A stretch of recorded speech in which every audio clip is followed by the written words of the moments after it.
ikaw. Okay, good afternoon for today's video. Andito na yung mga customers natin from Ugbog, di ba? Ugbog talaga, itutok mo na. Nag-order sila ng ng overload. Tingnan natin yung overload ng ito yung yung 20 pesos pero nag-overload sila kaya titingnan natin.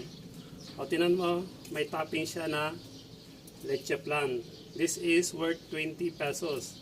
Dahil nag-additional sila, nagiging 30 na dahil additional caramel. O, di ba? Nakikita yung ordinary lang na halo-halo pero ano siya, may leche siya. And then, obe. Tutok mo. Tutok mo. Yan. And then, caramel. Wow. O, di ba? Dalawa yung caramel niya dahil nag-additional sila. Sarap na. So, what are you waiting for? Halina kayo at maghalo-halo na kayo kay Uncle Art.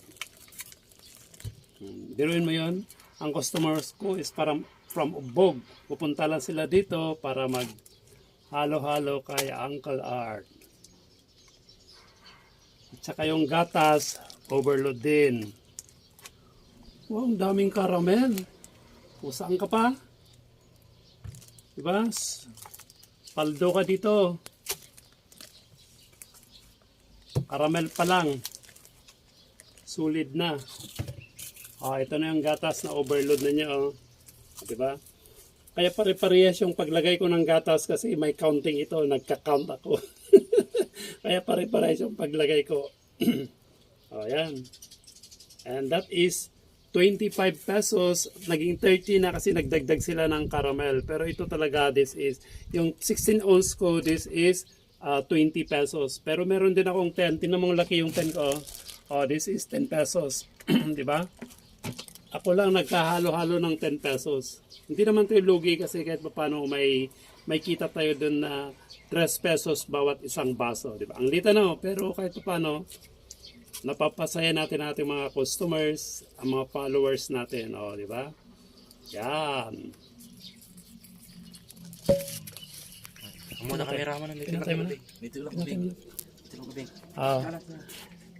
Batang ang kumuha na nag-order. Tingnan mo, Wow. Ito yung finished product po ng 25 pesos. Pero sandali mama, ipapak po natin ito. Ipak natin ito kasi meron silang dala na paglagyan, di ba? Pero ipapak natin ito para hindi siya maano. Wow.